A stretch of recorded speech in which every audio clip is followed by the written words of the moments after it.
Bueno, pues buenas tardes, muchas gracias a todos y a todas por haber venido, muchas gracias a Espacio Fundación Telefónica por cedernos este maravilloso espacio y ¿alguien más, Pepa? A Pedro Ballín por invitarnos a presentar su maravilloso libro Me cago en Godard. Francamente, ¿por qué deberías adorar el cine americano y desconfiar del cine de autor si eres culto y progre? Muy Pedro, bien. Eres la hostia, de verdad, o sea, es tremendo. Bueno, vamos a recordarlos antes de empezar y de que hable. Vamos a recordar los detalles un poco técnicos de lo que va a ser la presentación. Se está retransmitiendo en streaming, con lo cual saludamos a todos los que nos están viendo también por todas las redes. Comentaros que vamos a hablar una hora a los tres, a debatir, no lo sé, reñir un poco. Y en la siguiente media hora abriremos el turno de preguntas, que podéis preguntar lo que queráis. Si no os atrevéis a hablar con el micrófono, podéis escribirlo en Twitter, leeremos el tweet con el hashtag Me cago en Godard, para que se oiga bien claro. Y si estáis en vuestra casa, donde sea, viéndolo, también podéis preguntar con el hashtag Me cago en Godard, vamos a decirlo más. Y ya está. Y ahora sí, Pedro. Sí, ¿Por qué nos has llamado? Exactamente. Bueno, Pedro Ballín, nosotras somos Pepa Blanes y María Guerra, feminazis confesas. Y puesto que en no encontramos nada emancipador en el cine americano, puesto que las mujeres no... nada, o sea, no hay directoras prácticamente en nada de lo que habla Pedro, y te agradecemos muchísimo porque a pesar de disentir, en mi caso totalmente, este libro es un placer. Yo lo he tirado 1000 veces por los aires, pero luego lo he vuelto a recoger y entonces te lo agradecemos mucho.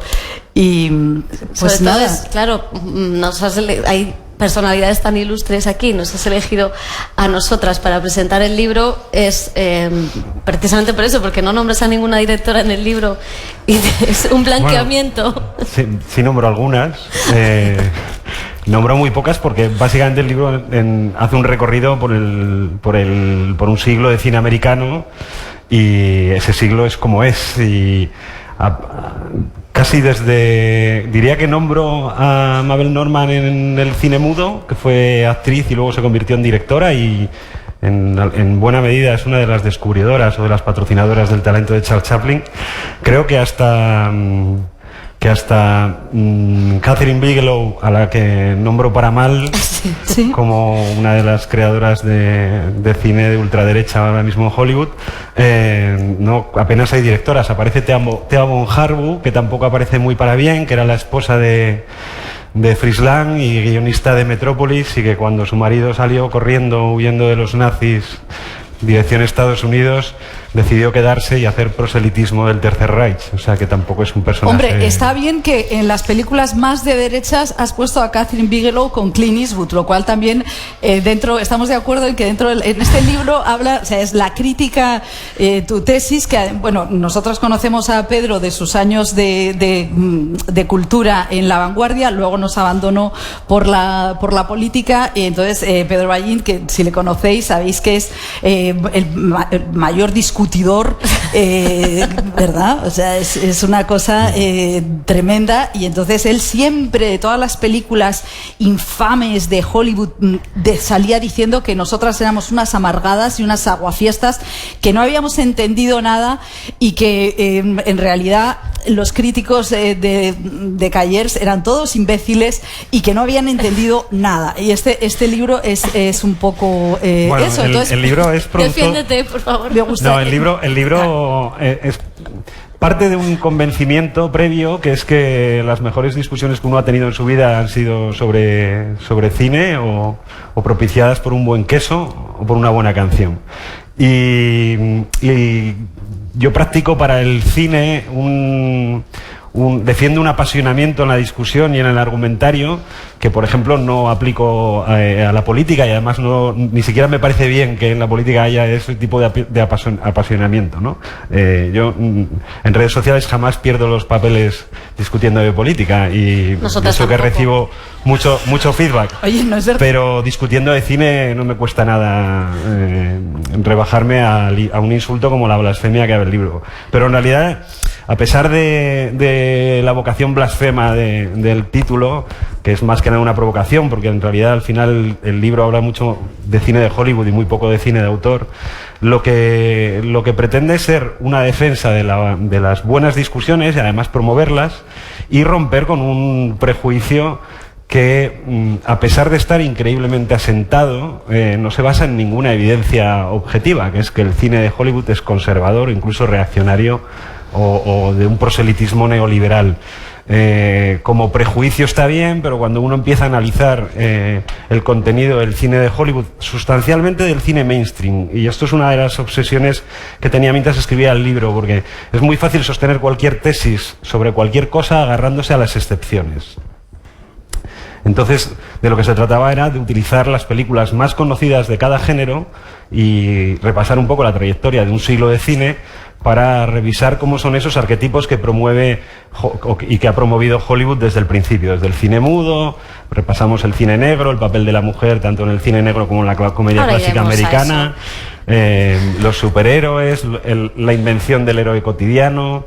Y es fácil llegar a la conclusión no solo de que no es un cine conservador, sino que la principal crítica al modelo de sociedad de democracia liberal norteamericana, las reflexiones más incómodas sobre la sociedad americana siempre se han hecho desde allí, nunca han venido de fuera.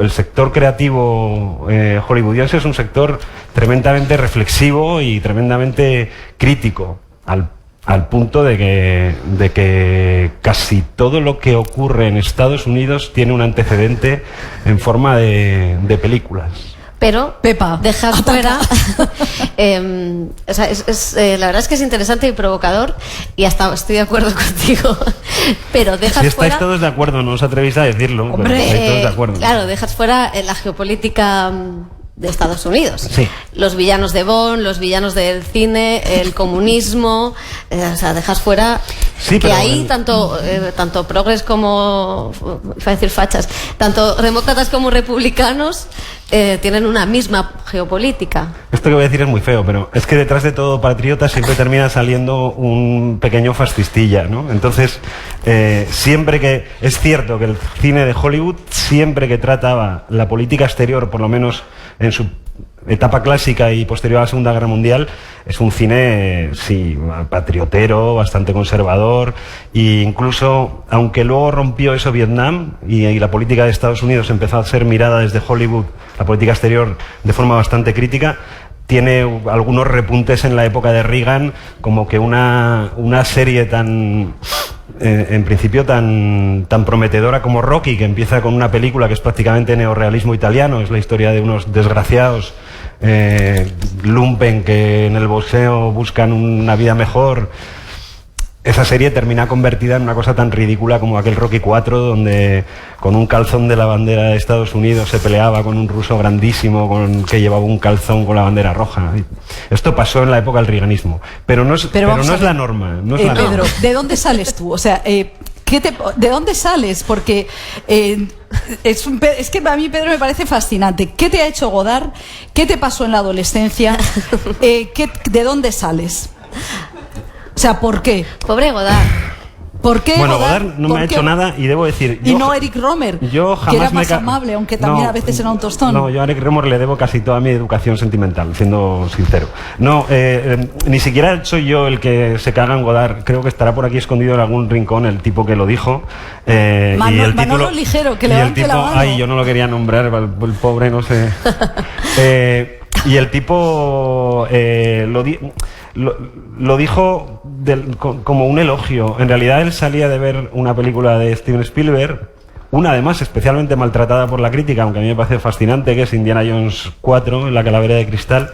Y él, que ama a la Nouvelle Vague, como he visto a pocos amar la Nouvelle Vague, al encenderse el cigarrillo al salir del cine, fascinado por esa escena icónica de Indiana Jones metido en una nevera, rebotando por el desierto para protegerse de una explosión atómica, al encenderse el cigarrillo profirió esta frase memorable, que es un juicio sobre el cine de Steven Spielberg, ¿no?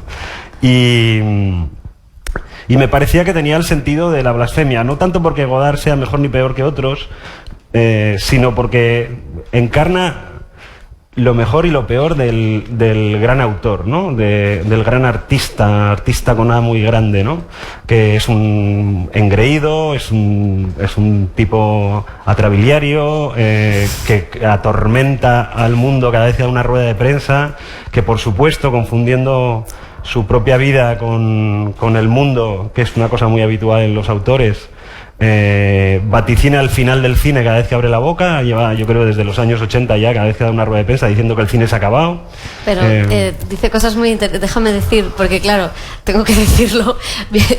Déjame decir que en la rueda de prensa de Cannes nos dio el titular político a la prensa española, porque dijo que Cataluña era como el cine independiente, que le costaba existir.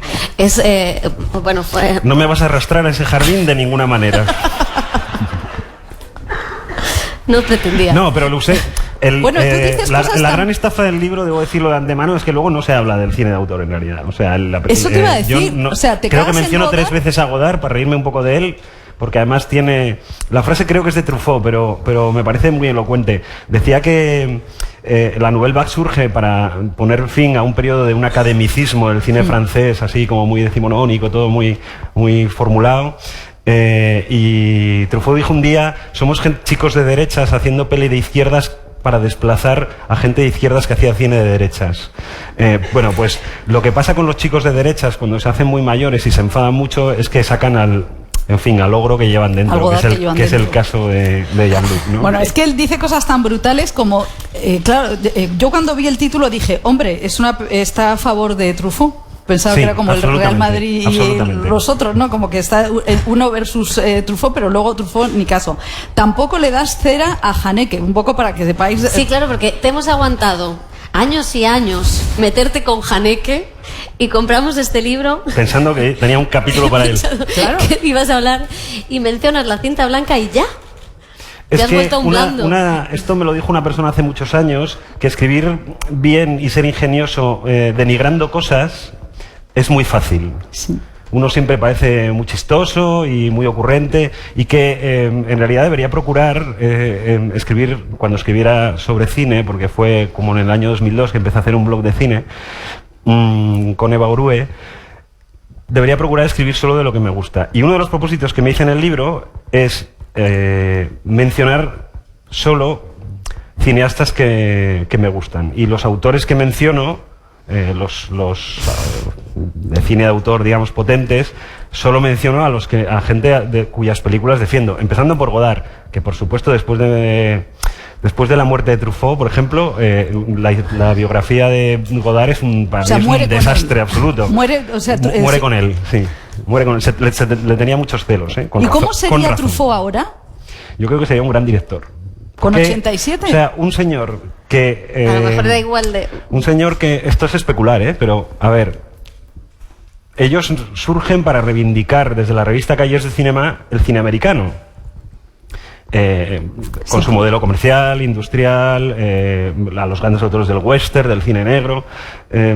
Truffaut hizo ese viaje de forma sincera. La prueba es que la última película de Truffaut es hacer un papel en una peli de Steven Spielberg, ¿no? En Encuentros en la tercera fase, que hacía el científico francés. Y creo que se murió muy poquito después de ese rodaje. Entonces yo creo que sería un cineasta, sería un Jacques Audiard, por ejemplo, ¿no? Un cineasta francés que sabe hacer cine de autor, pero también sabe entender los géneros americanos, ¿no? Con el magnífico... Bueno, de hecho, Truffaut estaba obsesionado con cruzar la barrera de las palomitas. Y es que últimamente, o sea, no vamos a hablar un poco del libro para que os lo compréis, ¿no? Porque de esto se trata también aquí. Y entonces ahora estamos en el momento en el que el cine de palomitas, que es el que ¿Quieres hablar del Joker? No, quiero hablar de Scorsese. Ha habido una polémica últimamente, y es que Scorsese, que está haciendo las entrevistas de su película El Irlandés de Netflix, que dura 3 horas y media y que no se la han comprado los grandes estudios porque pasan de él, porque es un señor muy pesado para los grandes estudios normales, pues ha dicho que le parece que el cine de héroes de Marvel, en concreto, no es cine, que es parques temáticos, ¿no?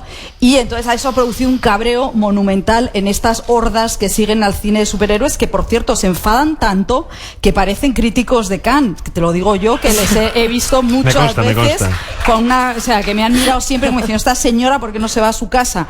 Y la pregunta es, ¿A ti qué te parece en el momento en el que estamos? ¿A ti qué te parece Scorsese? Scorsese o Samuel L. Jackson. Bueno, a mí me parece que la frase es, en mi pueblo, cuando alguien hace algo así, dicen, ¿yepa matarlo o no yepa matarlo? O sea, me parece que la frase es para matarlo. O sea, ni es para matarlo, no lo he entendido. Yo no entiendo. ¿Es para matarlo o no es para matarlo? No es para matarlo, es para alguien que dice la verdad. Es que... este es un libro que alguien tendrá que escribir alguna vez. Yo he hecho algunas pinceladas por ahí, pero hay como una especie, y en esto, claro, el mundo del artista, del creador, del autor, que es una cosa completamente diferente al narrador, es especialmente militante, que es querer arrancar al cine de su naturaleza tecnológica. El cine es un invento tecnológico que lleva en un carromato por las ferias. Por eso las primeras películas eran sobre todo inteligibles, todo se entendía, porque eran para el pueblo llano. El cine es un arte desde su nacimiento y en toda su evolución, no solo desde su nacimiento, manifiestamente plebeyo, orgánicamente plebeyo. Y el cine autor, y me alegro que Scorsese se reconozca a sí mismo como eso, como un autor, no es más que una apropiación burguesa de ese lenguaje, ¿no? Intentando arrancarlo de su naturaleza popular. La frase Me está dando algo. Ya, estoy notando. La frase de Scorsese en realidad alude a un problema que cada generación va teniendo con el entretenimiento, porque se vuelve más sofisticado. Cuando uno cumple una determinada edad, ya un grado de pirotecnia visual le desborda un poco. Supongo que la sensación que él tiene hoy con Marvel la tendrían los cineastas que tenían entonces los años que él tiene ahora, cuando su amigo George Lucas estrenó La Guerra de las Galaxias y El Imperio Contraataca, que aquello era una feria, y una feria de muñequitos y de juguetitos. Pero en cambio él, como entonces no tenía 60, 70 años, pues no veía nada raro en La Guerra de las Galaxias entonces. No creo que haya nada radicalmente diferente además hay mejores y peores, las pelis de Marvel. A mí me sobra gente en las pelis de Marvel en general. Creo que podían hacerlo grupos más pequeños y hacernos pelis de 2 horas en vez de... Pero no creo que en sí mismo ese concepto del cine espectáculo ni sea algo reciente. De hecho, creo que es algo que nace del origen del cine, ni creo que sea algo a vituperar. O sea, pero Scorsese es lo que crea, no es un Truffaut. Scorsese no, también no es Casino. No son todas las películas de Scorsese también una feria por eso es más visual. Por eso es más pecado todavía que lo diga él. Pero en realidad eso tiene que ver también con esa especie de obsesión por establecer una definición restrictiva de lo que es o no es cine. O sea, cada vez que un director en una rueda de prensa dice que algo que hace otro es cine o no es cine, en realidad se está equivocando, porque ¿Y no está un poco ahí Spielberg? Este libro no propone nunca que alguien renuncie al cine de autor para abrazar una macropelícula de Vengadores, sino que lo que defiende es que muchos de los prejuicios que se aplican contra el cine popular pues son eso, solo prejuicios. De todas maneras, también diré que Scorsese es uno de los directores con los que yo tengo una relación en lo político, no en lo cinematográfica, complicada, porque me parece que tiene el frufru de las sotanas que decía. Sí, el frufru de las pistolas, sí. Bueno, porque claro, Pedro Ballín ha ido al cine este fin de semana solo para que hoy habláramos de Joker. ¿Es Joker cine de autor? ¿Es Joker de izquierdas o es Joker burgués y facha? Como es que he oído que puedes pensar. Cuesta llevaros la contraria después de que fuerais inmoladas en Twitter. Fue un placer, por favor. Por convertirlo en un héroe. No, me parece que la película... me parece una película fantástica, absolutamente conmovedora, pero a la vez me parece que es una película, por ponerla en su justa medida, como La Conjura de los Necios. Una cosa que se disfraza de un cierto quijotismo para que te identifiques con el personaje, pero el personaje no tiene nada defendible en su quehacer ni en su posición respecto a nada, no tiene ningún posicionamiento político él. La película tiene un posicionamiento político que es, yo a mi modo de ver, un poco torpe y que, de hecho, creo que no aporta mucho a la película, que se puede haber contado la película sin el contexto político que la envuelve, que es un poco maniqueo todo el rato y como muy barato. Y hay una razón por la que esto me voy a poner estupendo, ¿eh? Un anarcoliberal de derechas, un nihilista que quiere ver el mundo arder, nunca puede ser un sujeto revolucionario. Pero es que porque no tiene un plan. Él no es un sujeto revolucionario. Es una víctima de un sistema neocapitalista. Bueno, víctima. Hombre, claro. Bueno, vamos a desvelar aquí. Es una víctima de una enfermedad mental, básicamente. No es una víctima de los recortes sanitarios. Claro. Voy a decir una cosa que os va a parecer mal, pero que creo que se os ha pasado por alto. Ya hemos discutido de esto antes. Va a ser un spoiler, lo siento por los que no habéis visto Joker, ¿eh? No hagas porque te pueden pegar. Bueno, es del primer tercio de peli, ¿eh? No me voy a contar el final. Cuando comete su primer crimen, aún no le han suspendido el tratamiento. Bueno, Ni han cerrado los servicios sociales. Y no voy a decir nada más. Bueno, vamos a ver, Esperanza Aguirre, ese comentario que has hecho es de Esperanza Aguirre y no voy a decir más. Es impresionante. Hay una cosa maravillosa que dices en tu libro. Bueno, es que tu adolescencia, en lo de los 80, ¿no? ¿Qué nos ha pasado con los 80? A mí me preocupa que la generación, que tú dices que tú formas parte de los prescriptores, ¿no? De la élite intelectual y por tanto... Eso de la élite intelectual no... Hombre, no evidentemente. Bueno, más o menos que formas parte de los prescriptores, por eso prescribes películas heteruzas, que es una cosa desde mi punto de vista. ¿Joker no te pareció heteruza? Joker me parece políticamente más mucho más dura y mucho más realmente me parece totalmente socialista y que heteruza, porque realmente es una víctima. no lo subáis a YouTube, por favor. Pero no, que van a subir a YouTube. Se me ha ido el hilo. No, se me ha ido el hilo. No, volvíamos a los 80. ¿Qué pasa? O sea, en los 80, ahora hay una especie de adoración a los 80 en la que tú participas, niño de un pueblo, que le decías a tu madre que te fuera a buscar los DVDs con el plan. Bueno, DVDs. Video beta. Eso, beta.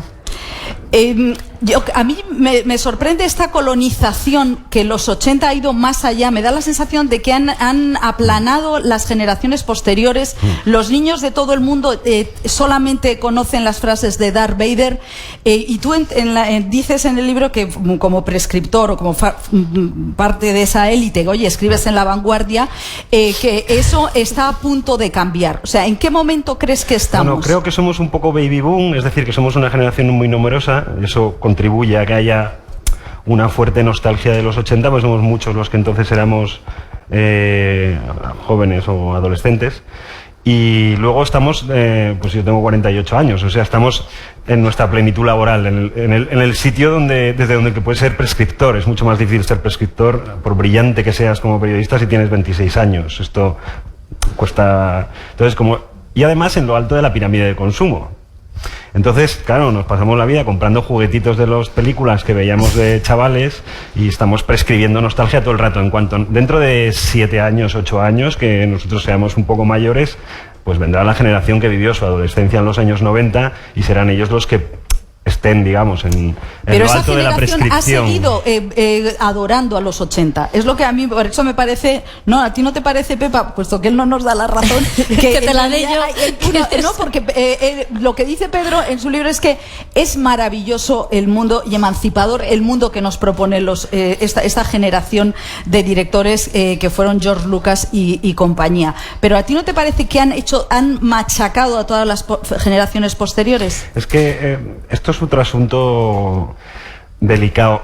Hay directores que son fantásticos y tienen una influencia lamentable. Es decir, marcan tanto surco, generan tantos seguidores que a su vez se convierten en realizadores, en cineastas, que así como su obra puede ser muy positiva o muy revolucionaria, entre la troupe que sigue, pues hay de todo, ¿no? En el género fantástico, evidentemente, o sea, los 80, seguramente porque coinciden con unos saltos tecnológicos concretos, la década se abre un poco, bueno, la década en sentido amplio se abre un poco con las cámaras de control remoto para las maquetas que permiten rodar Star Wars, y se cierra en el 92, creo, si no 93, con Parque Jurásico, que son los primeros CGIs, digamos, fotorrealistas, ¿no?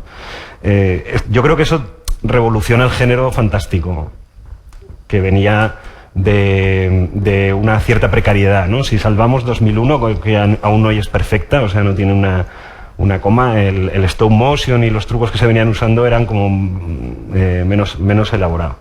Y luego creo que este género fantástico desapareció en los 90 y estuvo prácticamente con muy pocas excepciones, y creo que Roland Emmerich, con un par de cosas así una que es una space opera manifiestamente mejorable, que se llama Stargate, y otra que es esa cosa que hablábamos antes del patriotismo americano, que es Independence Day, que esa es para sibaritas. Sí. No fue el gran género de los 90. Tenemos por aquí a Juan Sanguino, que ha escrito un libro maravilloso que os recomiendo a todos, recorriendo la década de los 90 en 30 y tantos títulos, y se ve que en esos años él tiene sus propias tesis sobre por qué fue así. Las producciones no súper caras, sino de tipo medio, eran las que mandaban en la taquilla, ¿no? Los thrillers, las comedias románticas, en fin, etcétera, etcétera.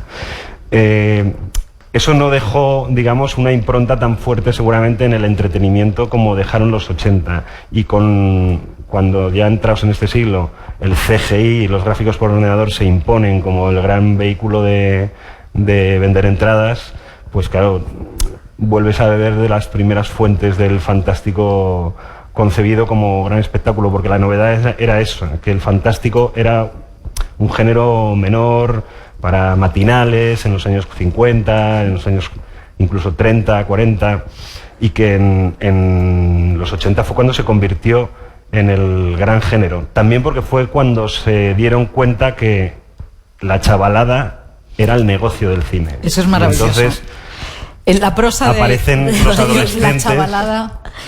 Los adolescentes aparecen como motivo narrativo principal en los 80.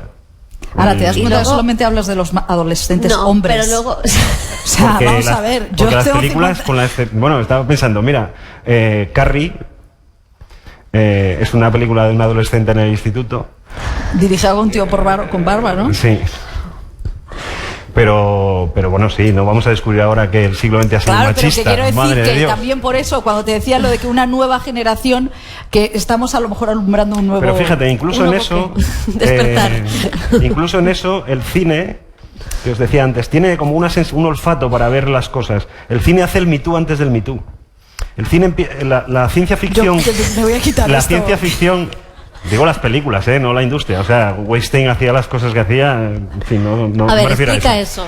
Bueno, la ciencia ficción elige heroínas antes del movimiento Me Too. Los grandes franquicias de ciencia ficción empiezan a feminizarse antes del Me Too. En el mismo sentido, seguramente, que el Me Too no es el origen de nada, es la consecuencia de una cosa que estaba ocurriendo de fondo y que en el cine ya empieza a aparecer. No es más bien una momentos. retroalimentación, porque surge el Me Too y se adaptan, o sea, las cazafantasmas. Ocean's 11 con mujeres. O sea, que digamos que la industria también quiere sacar tajada de algo que de alguna manera está de moda. La industria siempre quiere sacar tajada. Y eso es progre. Inevitable. No, es que no es progre ni deja de serlo. Si hubiera una demanda de un biopic de Marx, ¿no? De Karl Marx, Hollywood y Wall Street, que lo financia, y los fondos de inversión que ponen el dinero, lo pondrían, porque esta gente de los fondos de inversión que ahora son los que manejan básicamente los estudios, no se levantan por la mañana diciendo quiero convertir a la gente en la ideología que yo profeso. Lo que dicen es quiero el dinero de esa gente. ¿Qué es lo que quieren? Y lo que quieren, no hay esta idea de que el poder financiero de los estudios, incluso que la ideología de los propietarios de los estudios se plasma en los productos que hacen.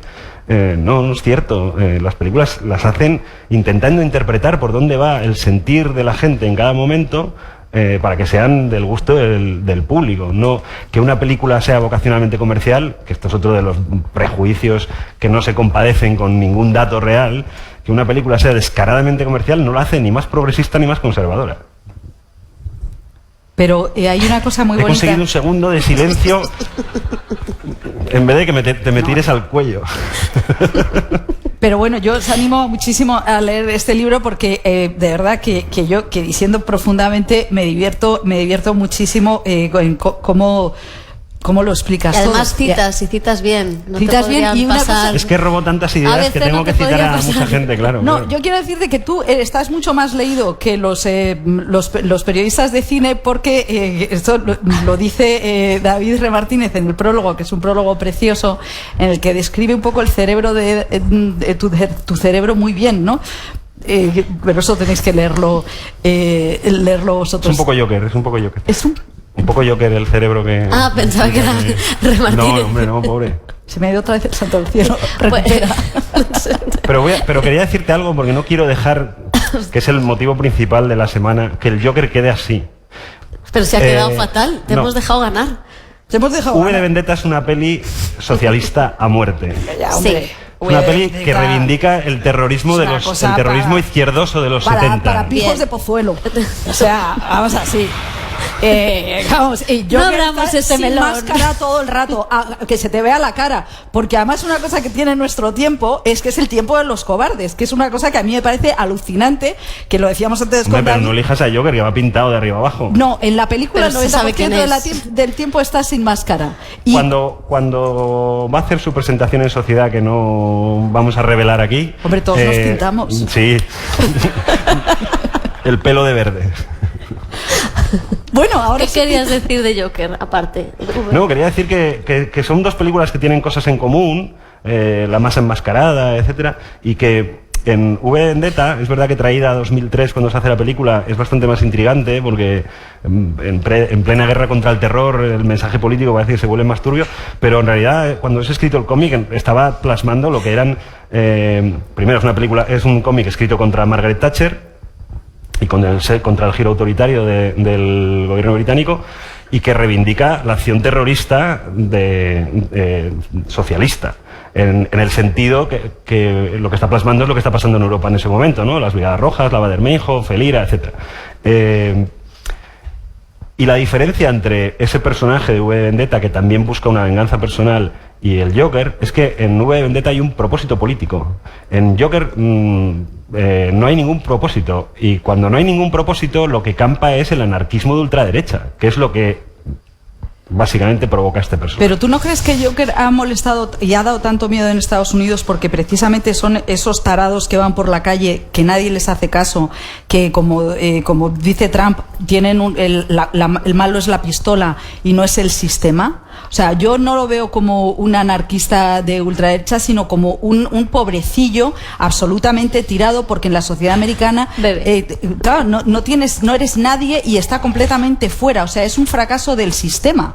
Entonces me sorprende que se pueda decir que Batman, que como tú muy bien dices, es un pijo que redime su patrimonio dando mamporros, me digas que es que no es un pijo Batman, y en cambio este es un anarquista ultraliberal, cuando es un pobrecillo que, como además está en Estados Unidos y todo el mundo tiene armas, le ponen un arma en la mano y está tarado y está totalmente desintegrado y fuera del sistema sanitario. ¿Me sorprende? No lo entiendo.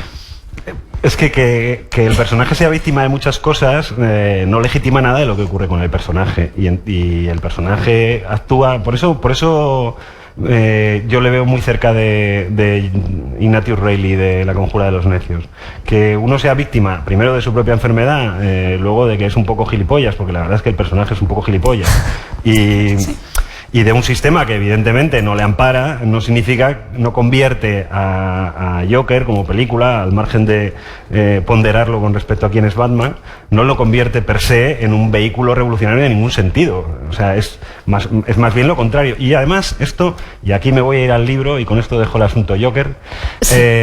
Porque no está en el libro, entre otras cosas. En realidad sí, porque está el capítulo anticipado. Uno de los arquetipos... Has hablado de ella sin verla. Sí. No, he hablado de ella... Bueno, no hablo de ella. Hablo del personaje del Joker.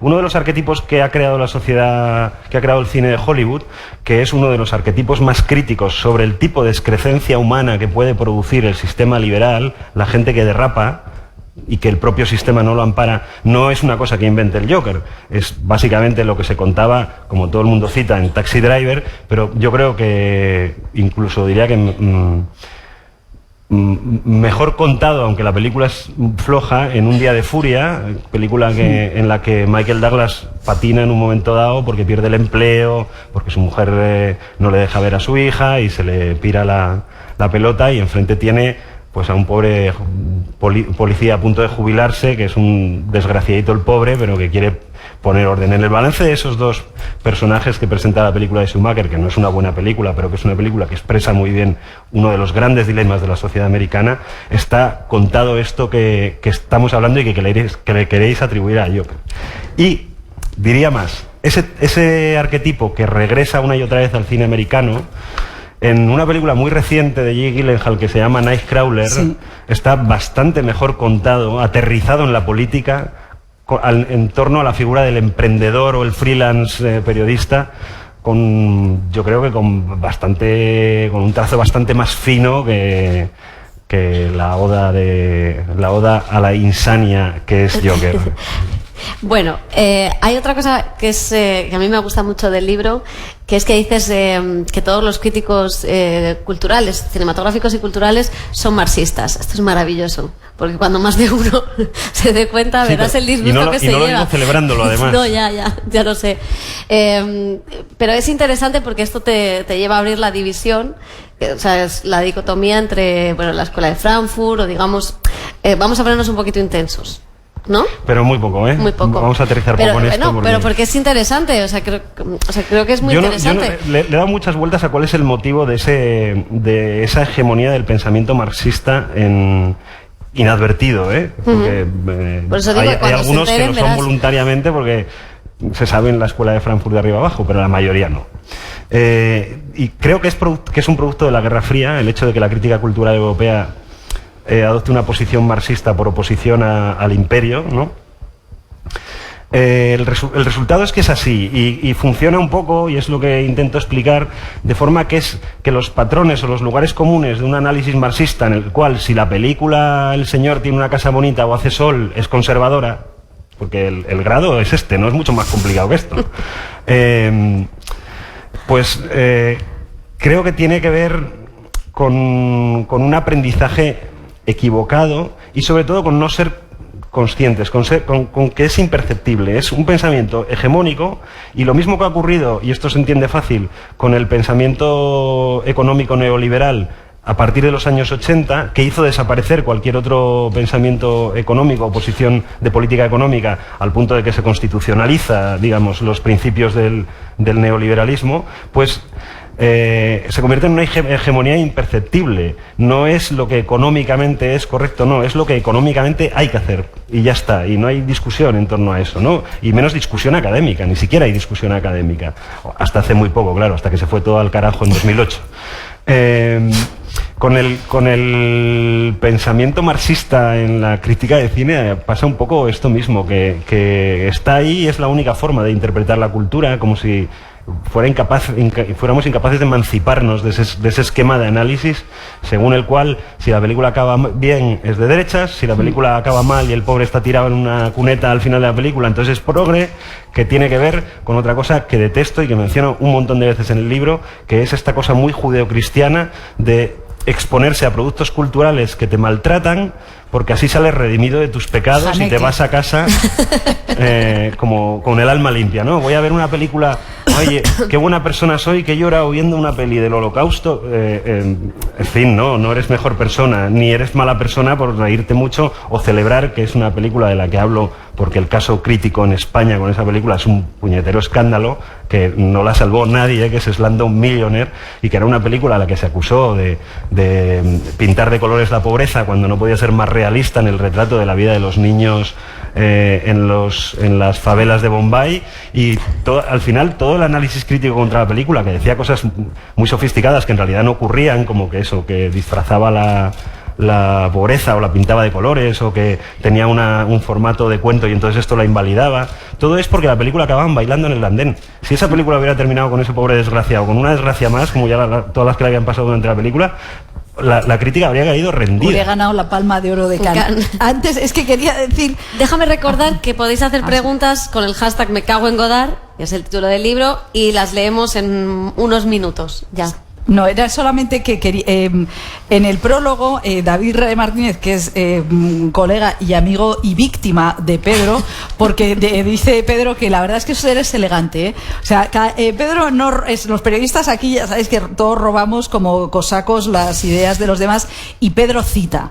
Eso yo creo que eres un caballero. Bueno, muchos de ellos son mis amigos que son más listos que yo. Entonces, si quiero tener en paz las cervezas del fin de semana, pues que no me queda más remedio. David dice una cosa interesante y es que tú has estado en tus 20 años de profesión, que yo creo que son más, o sea, estás siempre quitándote años. Son 26. Bueno, pues han sido 10 años de política. Hoy 10 años de cultura. Al hacer cultura en La Vanguardia, tú no solamente hacías cine, sino que has tenido lecturas de todo tipo, ¿no? Y a mí eso sí que me parece que el libro es como tu propio cerebro, ¿no? Es una especie de tormenta de ideas y de asociaciones maravillosas, pero eso tampoco lo cuentas en el libro, pero a mí me gustaría preguntarte cómo ves tú a los políticos, ¿no? Tú ahora estás en el Parlamento. Santo cielo. No, que están aquí. No, en el sentido, no, los políticos ya sabemos cómo, todos tenemos una idea, pero en lo cinematográfico, ¿cómo les ves de cultura cinematográfica? De repente están todo el día, subieron a el Juego de Tronos a los altares cuando luego tuvo un final cobarde, de una manera, vamos, pero que yo me tiraría. Sé que me estás buscando para que ahora salga a defender Juego de Tronos y no lo voy a hacer. Es un poco ver cómo ves tú la cultura cinematográfica y también la capacidad especulativa literaria y cinematográfica de los políticos. Tú que vas todos los días al Congreso. No digas nada de Rufián, que está aquí y que es muy majo, porque evidentemente no, pero un poco así. ¿Qué te parece? A ver, pues creo no vamos a claro. O sea, porque si has venido... Ya, contesta. No, voy a contestar. Creo que tenemos a la generación que más, en cuanto a cultura audiovisual, creo que tenemos también porque es un problema, digamos, vegetativo de la propia población española, que tenemos a la generación de políticos en lo audiovisual más preparados que hemos tenido. A lo mejor en los años 80 lo que había era una cultura, digamos, letra herida en la Cámara que hoy no hay tanto. Yo, como soy muy poco fan de establecer jerarquías de estas, por la cual la cultura escrita es superior a la cultura audiovisual o tal. No, yo creo que es también porque la propia ficción, creo que esto da patesis, pero yo creo que se ha vuelto tan sofisticada y tan complejas las democracias liberales, las democracias occidentales, que están generando una ficción bastante sofisticada. Luego el hecho de que haya plataformas, o sea, que hay mucha producción audiovisual. Creo que mucha de ella es políticamente muy rica. No necesariamente Juego de Tronos es de lo más rico que hay en lo político. ¿A ti te gusta House of Cards? Que no sé. ¿Tú crees que ha hecho daño a Iván Redondo las series? O sea, que le ha hecho daño. Que ¿Tú quieres que me echen no ha entendido que esto es la realidad. O sea, que Antonio Costa, el portugués, no le ha pasado eso. No lo sé. Mira, primero no sabía, sí sabía que a Iván Redondo le gusta mucho el ala oeste de la Casa Blanca. No sabía que tuviera así como mucha devoción en general por las series. Yo creo que te guste el ala oeste de la Casa Blanca, no sé, debería ser una obligación como persona, como buena gente, ¿sabes? Y como me parece. Ya sé que como tiene muy mala prensa, que es otra de estos constantes, el optimismo tiene muy mala prensa y el pesimismo tiene muy buena prensa, pues Aaron Sorkin se ha convertido un poco en la Madre Teresa de Calcuta y todo el mundo lo vitupera porque siempre escribe guiones edificantes. A mí, como lo edificante me gusta mucho, me gusta que me eleven y que me entusiasmen y que me emocionen. Sí, de hecho, fíjate, te diría que si viera más a menudo, revisionara más a menudo el ala oeste de la Casa Blanca, a lo mejor no estábamos ahora donde estamos. Sí, menos mal que no hay que revisionar de Newsroom, también te diré. Bueno. ¿Sabes que? Bueno, en fin, no me voy a meter en esto también. No, pero es verdad me ponéis que, los capotes ahí para que me tire. las series también van a entrar dentro de poco en este discurso de qué serie, o sea, que las series también se posicionan en cuáles son las series de autor o cuáles no son las series de autor. O sea, también había una demonización hacia Juego de Tronos, pero una serie masiva.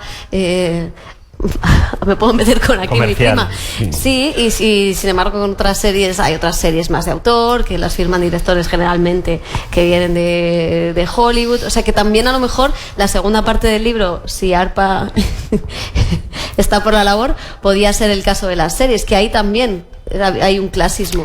Debo decir que por una cuestión de tiempo, a pesar de que me digas Estaba que en 57. tengo mucho... No de tiempo ahora, sino de tiempo de mi vida. No soy de los que ve la última serie de la que todo el mundo está hablando. Espero, sobre todo porque he descubierto un fenómeno, ahora que estoy un poco más lejos de vosotros, los que hacéis el periodismo audiovisual, me he dado cuenta de un fenómeno que es que la primera semana todas las series van a cambiar la historia de la televisión, y si esperas un poco a que acabe la primera temporada y vuelves a preguntar a los mismos que a todo le parecía maravilloso, pues ya no es tanto, y entonces así las selecciono. Ya cuando han pasado el filtro de que un año después todavía alguien habla de ello, espero que sea después de escuchar la script. Entonces voy tarde con las series. Y bueno, no tengo, como yo soy poco respetuoso con el tema del autor, y además con el tema del autor en términos audiovisuales, porque creo que la creación audiovisual es sustancialmente una creación de equipo. Y que convertirlo y tratar de convertirlo en otra cosa le puede dar una etiqueta de prestigio cultural estupenda, pero creo que no le añade valor. Creo que las series tienen mucho de este proceso industrial manufacturero, ¿no? Porque además la televisión y las plataformas que compiten por tener cada vez más contenido son muy exigentes a niveles de producción. Con la excepción de los showrunners, que es como se llama el guionista que básicamente dirige todo el proceso de creación de una serie, no creo que haya mucha autoría en las series de televisión, lo cual no lo digo como un elemento denigratorio, sino todo lo contrario, ¿no? Y creo que estamos en un proceso de producción como al por mayor, de modo que salen cosas dispares, algunas muy estándar y otras muy originales. Pero yo creo que es un poco pronto, porque estamos en pleno estallido, este fenómeno de las plataformas, para saber cómo va a influenciar esto a la creación. Yo soy de los que cree que todo lo que sea sumar cantidad acaba sumando calidad. Es decir, que si se produce mucho, se producirá mucha medianía, pero se producirá más obras excelentes, ¿no? Y yo las series que veo, como ya las tengo filtradas, porque ya sé si han sobrevivido al primer 8 meses del año que dicen toda la semana.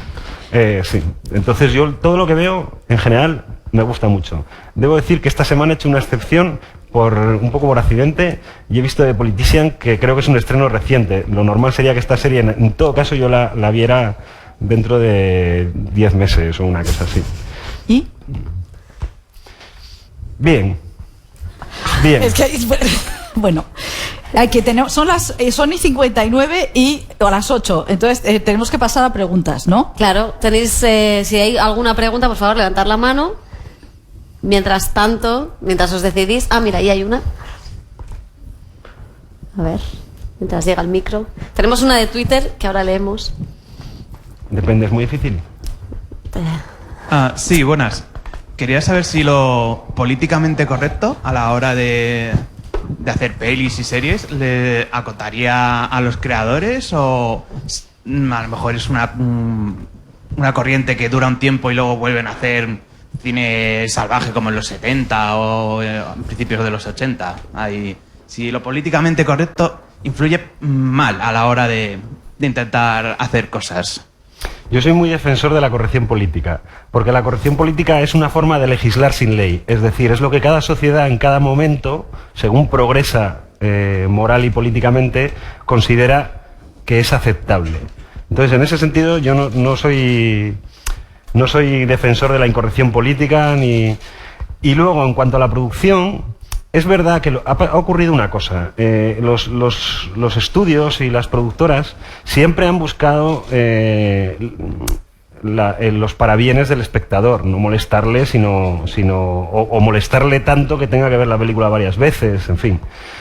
Es verdad que en el momento presente tenemos un problema, que es, bueno, tienen los productores, que es el feedback inmediato de lo digital, que hace que muchos de ellos se mueran de miedo rápido y se pongan nerviosísimos ante las reacciones de redes sociales. Y esto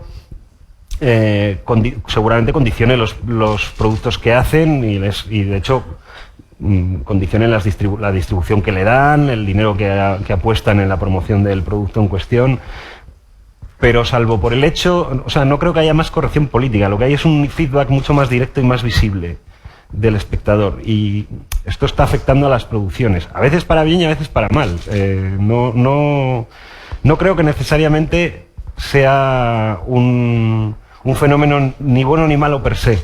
O sea, creo que hay veces que es un palmario, que hay una cobardía manifiesta en el producto final, en el montaje que se ha elegido, porque hay temas escabrosos que no se atreven a poner, hay incluso pegotes, ¿no? Hay uno muy gracioso, antes hablabas de Wonder Woman, que es una película estupenda, pero al final del último Vengadores hay un pegotazo en el de Endgame. Sí, de Me Too, que es que en el último, cuando va a acabar ya la película y ya está todo terminado, de repente aparecen 26 señoras en fila. Dices, pero esto, para que no me digan luego que, en fin, estas cosas evidentemente, bueno, pues son un poco risibles, más que molestas, ¿no?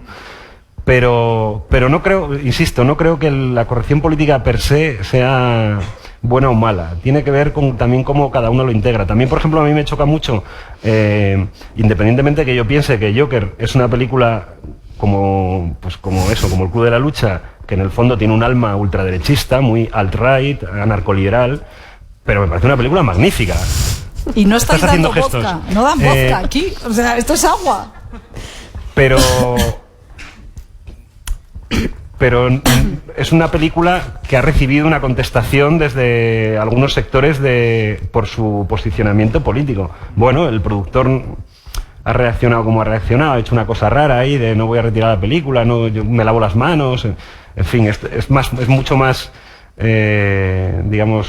patética la reacción de la productora que el hecho de que haya un debate en torno a la película como el que tenemos aquí. Esto es lo que hace, por lo que decía al principio, ¿no? Que las mejores conversaciones que yo he tenido en mi vida, y que porque estamos aquí y no estamos cenando en Donosti después de haber asistido a tres pases, pero si no estaríamos dándonos con la botella de vino, que es una cosa que hemos llegado prácticamente a hacer alguna vez. Prácticamente. Recuerdo que la última de Hellboy, la última de Hellboy no la he visto todavía. Dime. No, que la proyectaron y había mucha casquería en la película y de repente se acojonaron los productores y decidieron hacer una versión sin casquería. Y entonces se quedó la gente... Pero no mucha gente lo sabe, pero eso se hizo con Blade Runner.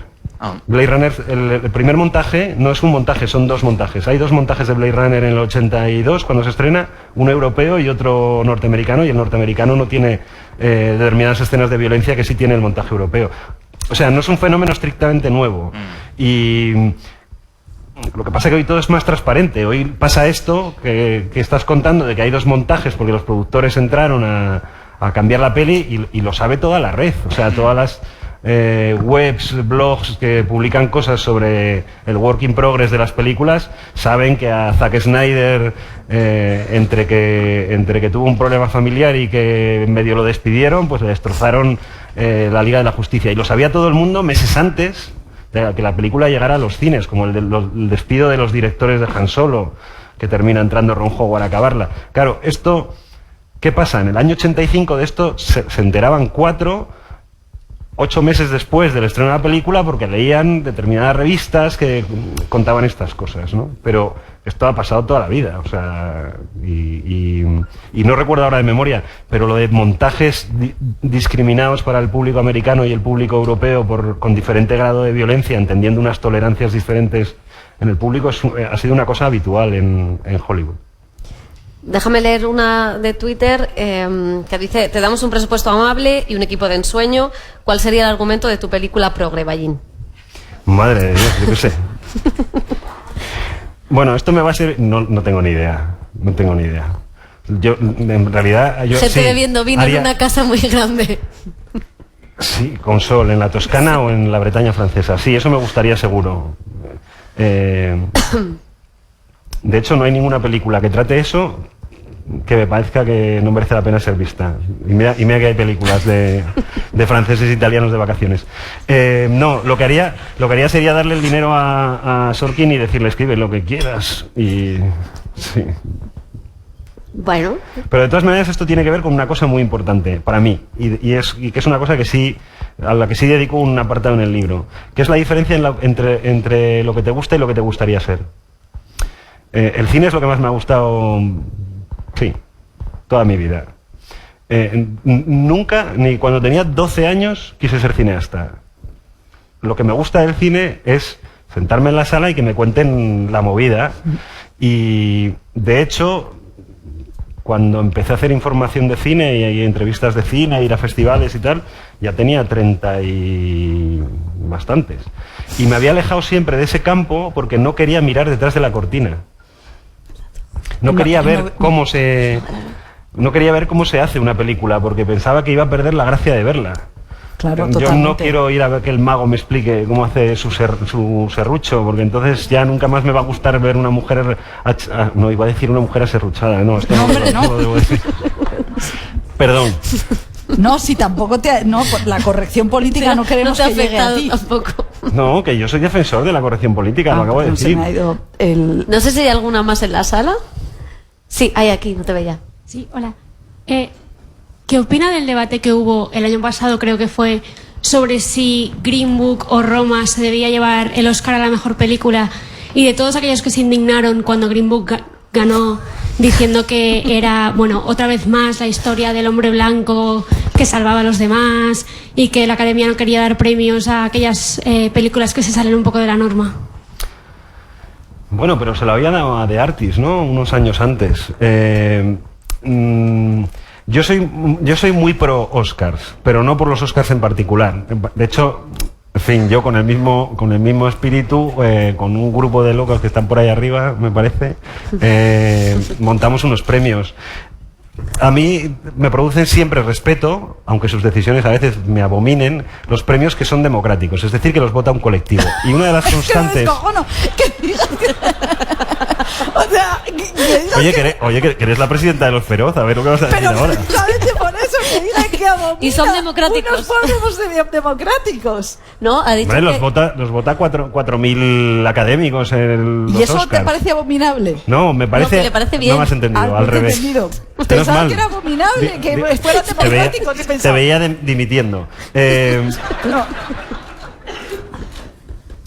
Cuando un colectivo muy amplio vota, normalmente los premios son razonables, es decir, no hay cosas muy raras. Eso limita también que se premien películas alternativas, un poco diferentes o vanguardistas. Esto pasa con mucha regularidad en este tipo de premios.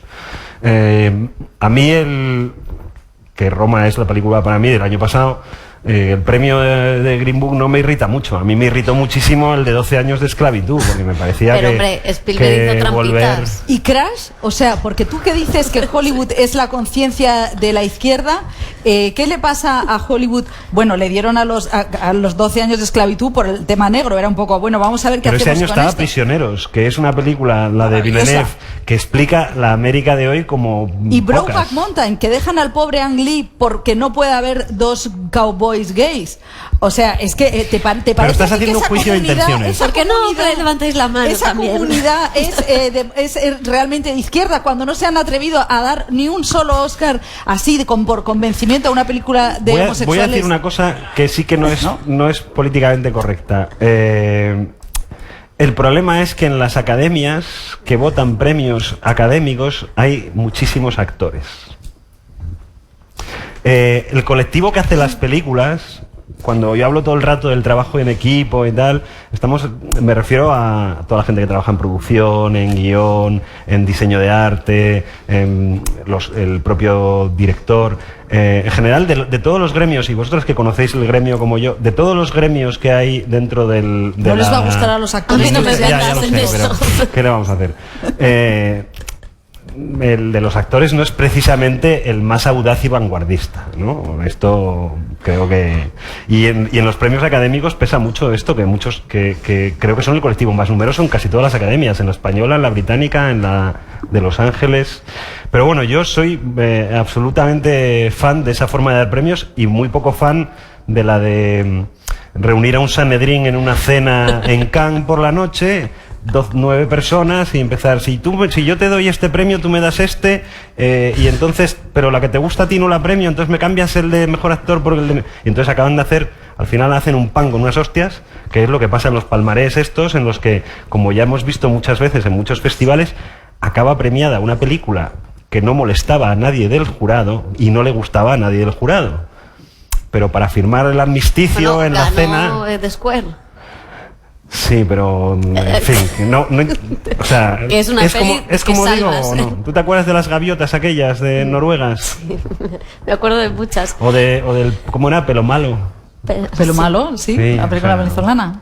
La primera, La Concha de Oro en San Sebastián hace unos cuantos años. Películas que eran ni buenas ni malas, irrelevantes en el concurso.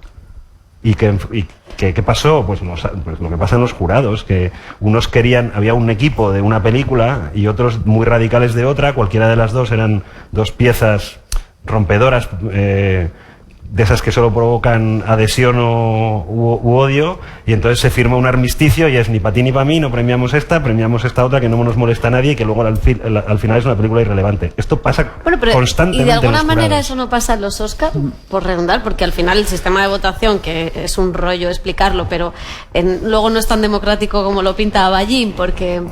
hay que ordenar Fernando, las películas, que se lo sabe de memoria, que lo explique. Y entonces, bueno, hay una campaña de la vieja industria que no quiere a Netflix, claro. Y entonces pones a Roma en el último lugar y pones a... O sea, es conocido aquí en la academia también, lo de cómo va lo de los DVDs. Pero por no llevarnos a...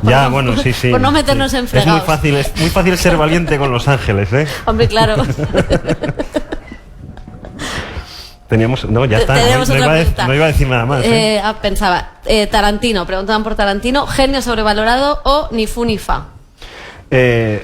Antes hablaba de esto de gente que es muy vanguardista, que renueva un lenguaje y que luego deja un surco de seguidores que son una catástrofe. O sea que la estela de su creatividad no es beneficiosa. Estaba pensando precisamente en Tarantino. A mí me parece que negar que es un tipo que cambió para siempre la forma de hacer el cine de acción o el cine violento, me parece que eso es intentar regatearle algo que claramente es suyo. De su trayectoria, y no he visto la última, que Noel Ceballos, como no está aquí lo voy a decir, que Noel Ceballos calificó como el Tío Vivo 1950 de Tarantino. Esto no lo habéis entendido nadie porque no habéis visto la peli de Garci que se llama Tío Vivo 1950. Y es raro que tú lo digas porque tú eres un amante de Garci. Sí. Esta pelea viene porque yo llevo 6 años intentando darle el premio de honor de los Feroz a José Luis Garci y mis compañeros de comité me lo niegan todos los años. A mí me gusta mucho Tarantino, lo que pasa es que no me gustan todas las cosas de Tarantino. Y creo que tiene uno de los típicos defectos del autor, que es que le faltan productor y tijeras. El autor, en ese empoderamiento de que yo soy un genio y todo lo que sale de mis manos es gloria y tal, es un incontinente a menudo. Y él mismo piensa, efectivamente, que como él está ungido por los dioses, pues... Y entonces nos hace películas un poco demasiado largas, con escenas en las que hay una autoindulgencia creativa todo el rato, un recrearse. Entonces, es que estoy pensando en todo el rato en Los Vengadores. Oye, hay escenas largas. Es una cosa recrearse, la batalla. Estamos de acuerdo en Los Vengadores. Estamos de acuerdo. En Los Vengadores, sí. Fíjate. ¿Tenéis alguna pregunta más? Venga, animaos. No, los políticos no os vais a ver en otra, preguntarle al periodista. O sea, quiero decir. Es verdad. Bueno, puedo leer otra de cuáles son tus 3 directores. Tienes a Sanguino que quiere preguntar. No había visto, perdón, Juan. Pórtate bien, Juan, ¿eh? Sí, no, yo te quería preguntar por un tuit que Virgen, que me va a hacer una foto mientras hable, me da. Por un tweet que ha puesto esta mañana que me ha llamado mucho la atención, que es sobre Christopher Nolan, que yo creo que hubo una etapa de la vida en la que todo debate cinematográfico acababa estampado contra Christopher Nolan, y creo que está pasando de moda. Así que yo quiero sacar el tema aquí porque me ha parecido muy, muy interesante lo que has dicho, y es que es un ejemplo de un director que a veces se mete en fregados, que luego no tiene a lo mejor el talento o las habilidades narrativas o incluso el conocimiento para resolver. Yo creo que es un tío que es más artesano que otra cosa, más artesano que autor, no sé si estarás de acuerdo conmigo, y lo digo artesano en el mejor sentido de la palabra, y que le interesan más los temas humanos que los temas políticos. Pero claro, si haces una película sobre Batman es inevitable acabar. Su problema es la solemnidad, yo creo. O sea, es como muy wagneriano él todo lo que hace es como con voces graves y mucho aparataje, ¿no? Entonces, a mí me gusta Nolan desde el principio, disfruto de todas sus películas y a la vez me llevo unos cabreos, sobre todo últimamente, porque es un tipo que acaba haciendo trampas. Y acaba haciendo trampas porque suele fiar el paso más largo que la pata, ¿no? Yo creo que el ejemplo de Interestelar es muy obvio, y encima además hizo una campaña de promoción de la película que la destrozó, porque dijo que iba a hablar sobre el sentido de la especie humana en el cosmos gracias a los científicos, y al final acabó cerrando aquello diciendo que lo único que puede escapar el espacio-tiempo y a los agujeros negros es el amor verdadero. Y te dices, hombre, para hacer La princesa prometida, tío, al final no me vengas haciendo una promoción que se trajo a un físico por media Europa a explicar que la mecánica cuántica. Y dices, hombre, si vas a hacer eso, no te me pongas... creo que eso hace que, por ejemplo, él no sea consciente de lo que le pasó con Batman, que empezó haciendo un working class hero que se oponía explícitamente al héroe fascista que lo interpretaban Liam Neeson, que era el Ra's al Ghul y la Sociedad de las Sombras, que era literalmente en lo que Batman no se quería convertir, es decir, en un fascista que para acabar con la delincuencia diezme la población de una ciudad, ¿no? Y sin embargo la trilogía se le fue pirando, creo que porque no sabía muy bien lo que estaba haciendo, y terminó haciendo una última película en la que Batman se enfrenta con los indignados de Wall Street, y poniendo orden en las calles de Nueva York, ¿no? Pero eso creo que es porque hay gente cuyas ambiciones narrativas no están a la altura de sus conocimientos, sobre todo cuando se meten en lo político. Otro caso de otra película que a mí me vuelve loco es El árbol de la vida. El árbol de la vida ¿Loco es para bien o para mal? Me gusta mucho, pero es una estafa intelectual de no dimensiones cósmicas. Es que me gusta mucho, y lo digo completamente en serio. Me conmueve esa película, pero si tú te preguntas por el sentido de la vida, es porque no me vas a dar una respuesta religiosa. Quiero decir, es porque realmente eres un ciudadano del siglo XXI que, trascendiendo el pensamiento religioso, porque para los que tienen creencias religiosas el sentido de la vida es obvio, viene dado, digamos, se meten disquisiciones filosóficas sobre para qué sirve la moral en un mundo sin dioses, qué sentido tiene ser bueno o malo, y al final la respuesta que da al galimatías en el que se había metido es que al otro lado hay una playa donde nos encontramos todos. Bueno, eso ya lo decía Gandalf en ¿cómo se llama? En las dos torres, ¿no? En El retorno del rey, ¿no? Se lo decía Pippin, al otro lado hay las blanca arena y luego los verdes pastos. O sea, pero a ti te van a dejar entrar en el Congreso cuando sepan todo. Sí, porque tampoco he dicho nada de Iván Redondo. Preguntan también, ¿de qué lado sitúa al cine español? ¿Cuál es su influencia? ¿América o Europa? Ha tenido momentos. El cine español tiene una dificultad como objetiva para convertirse en industria, que viene dada por el tamaño de su público objetivo. Es decir, los costes que requiere el cine para un mercado de 40 millones, 46 millones, bueno, 30 y tantos millones a mediados de siglo, es muy difícil hacer inversiones fuertes en cine porque el mercado es pequeñito. Y esto condiciona mucho el hecho de que no se haya consolidado una industria cinematográfica como tal.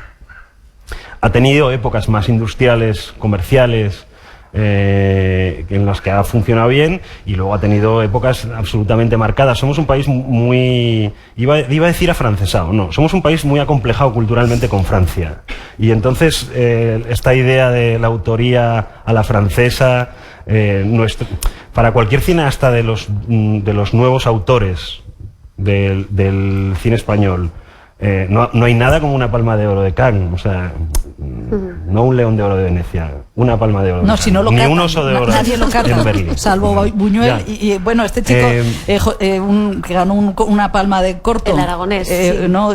Bueno, y este año Dolera no ha ganado con la serie, ¿no? ¿Y cuál es el cineasta español vivo más interesante? Qué putada ibas a decir. No sé, hay varios.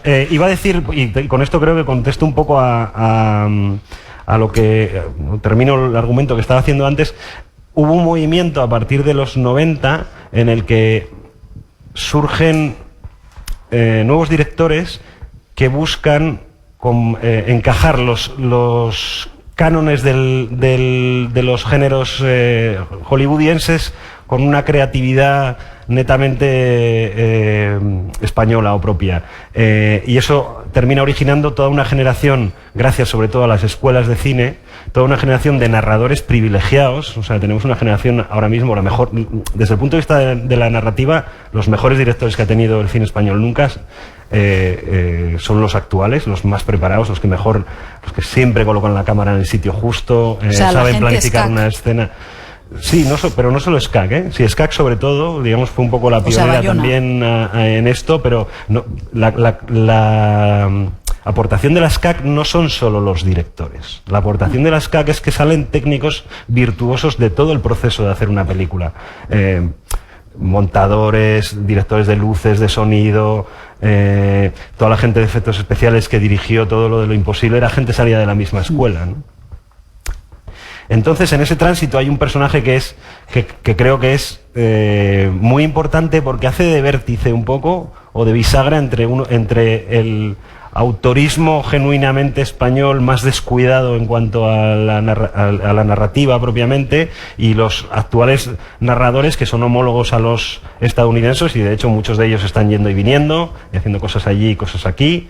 Bueno, muchos de ellos, unos cuantos de ellos.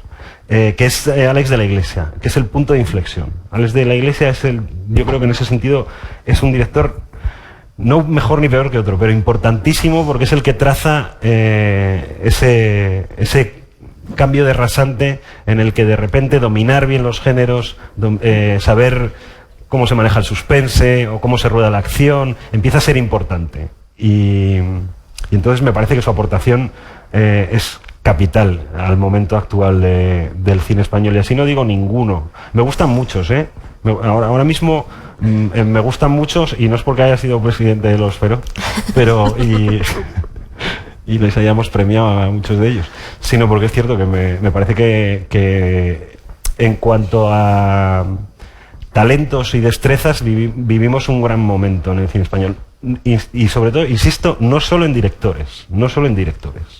No sé si hay alguna pregunta más. A ver, por allí. Por ahí. Vale, pues Hola, una aquí y una aquí y vamos a ir. Muchas gracias a los tres. Ya leí el libro, pero Pedro, por lo que entiendo, más que cagarte en Godard, te cargas en un marco conceptual que es el que encumbra a Godard, y te cargas en los prescriptores, Festival de Cannes, la crítica francesa, etcétera. Entiendo. Entonces, en este nuevo marco conceptual que propones, que yo creo que es muy sugerente, y ya, como digo, lo leeré con detenimiento, ¿quiénes serían los prescriptores, además de ti, por supuesto?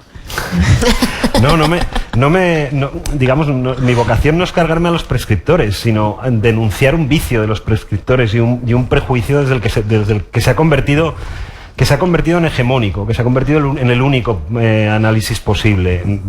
Yo reivindico la existencia de los prescriptores, claro. En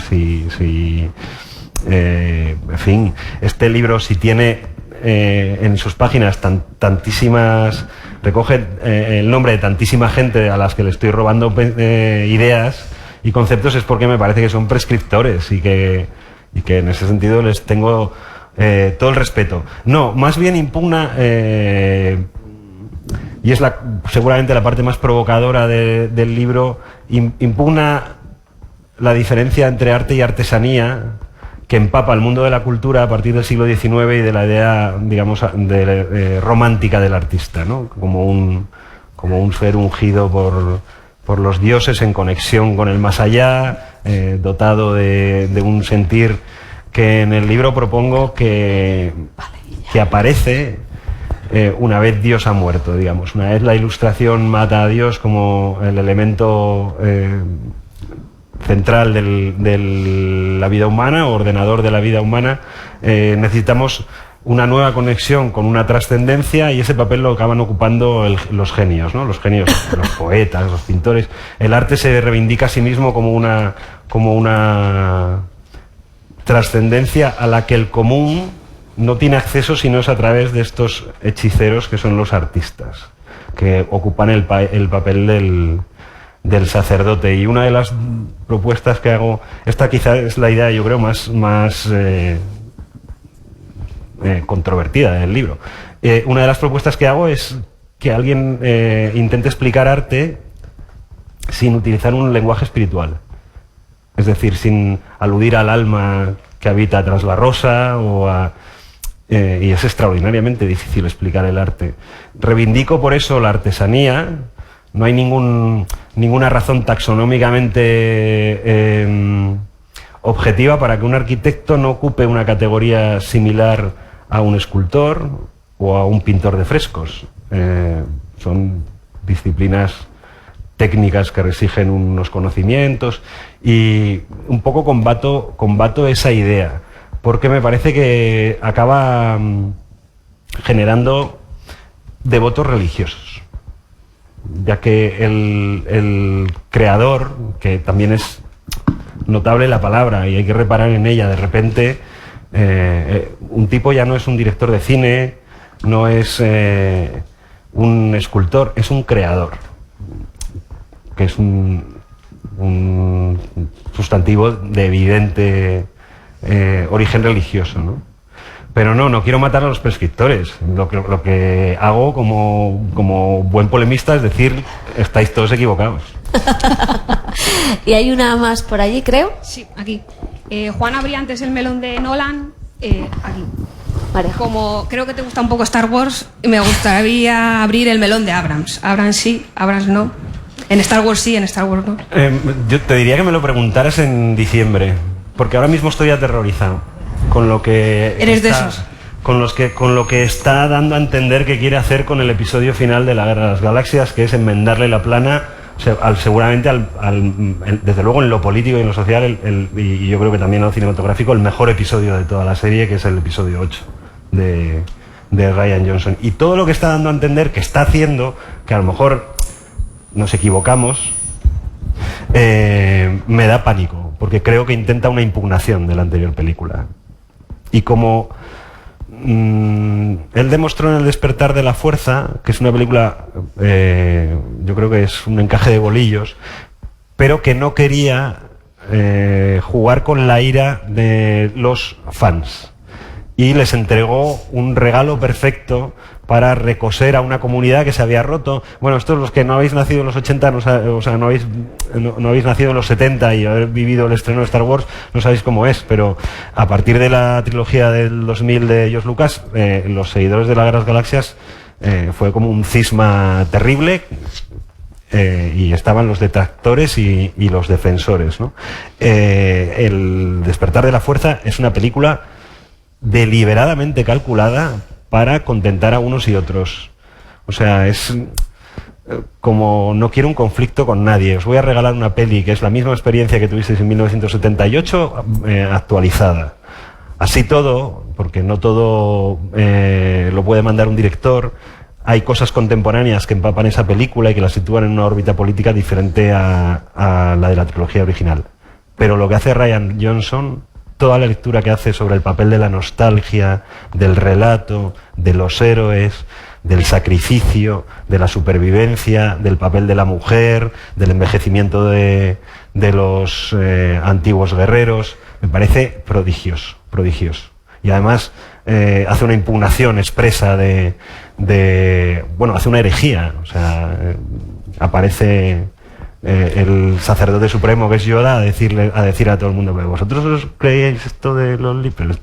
¿Estáis tontos todos o qué os pasa? Os lo habéis tomado muy en serio.